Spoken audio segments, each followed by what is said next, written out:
1912 में बम्बे के एक नाकाम बिजनेसमैन दादा साहेब फाल्के ने फिल्म बनाने का फैसला किया।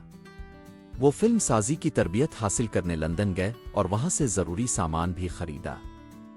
इस तरह हिंदुस्तान की पहली फिल्म राजा हरीश चंद्र बनाने का आगाज हुआ। दादा साहेब को हीरो मिल गया, लेकिन फिल्म में मलिका तर-उम्मती का किरदार अदा करने के लिए मुनासिब हीरोइन नहीं मिल सकी। दरअसल हिंदुस्तान में अच्छे घरानों की ख्वातीन इस वक्त फिल्मों में काम नहीं करती थीं, जिसकी वजह से फिल्म के लिए खूबसूरत हीरोइन नहीं मिल सकी। तवाइफों ने ऑडिशन दिया, लेकिन दादा साहेब ने उन्हें मुस्तरद कर दिया। अच्छी हीरोइन न मिलने पर वो बहुत परेशान हुए। एक दिन वो ग्रांट रोड पर वाक़े रेस्टोरेंट में चाय पी रहे थे जब कृष्णा हरी को देखा, जिसे अन्ना सालोनिके कहा जाता था। वो निस्वानी शक्ल और सूरत रखने वाला खूबसूरत नौजवान था। इसके हाथ लड़कियों की तरह नर्म और नाजुक थे। ये देखकर दादा साहेब ने सोचा कि इसे फिल्म की हीरोइन बनाया जाए। अन्ना सालोनिके रेस्तुरान में वेटर बावर्ची था।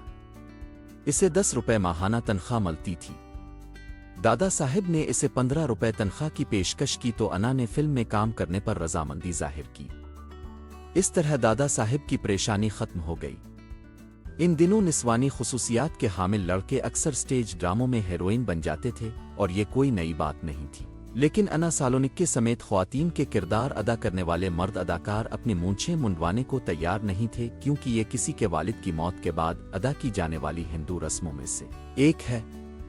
दादा साहेब ने हर हाल अदाकारों और उनके बापों को मूंछें मुंडवाने पर आमादा कर लिया। इस तरह अन्ना सालोनिके 1913 में हिंदुस्तानी सिनेमा की पहली फिल्म राजा हरीश चंद्र में बतौर हीरोइन परफॉर्म करने वाली पहली शख्सियत बन गई। अन्ना सालोनिके ऐसी एक शख्सियत थी जिसने गैर मामूली और नाकाबिल तसव्वुर काम किया। अन्ना सालोनिके खुद एक पुरअसरार आदमी रहा, क्योंकि इसकी जिंदगी के इब्तिदाई सालों का बेशतर हिस्सा दुनिया के लिए नामालूम है। 1913 में जब इसने फिल्मों की दुनिया में कदम रखा तो ये इसके लिए जिंदगी बदल देने वाला लम्हा था। इसे दुरुस्त तौर पर पहली हिंदुस्तानी अदाकारा कहा जाता है।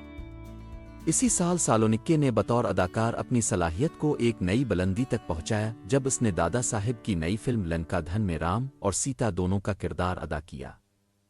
इस तरह वो हिंदुस्तानी सिनेमा में दोहरा किरदार अदा करने वाला पहला अदाकार बन गया।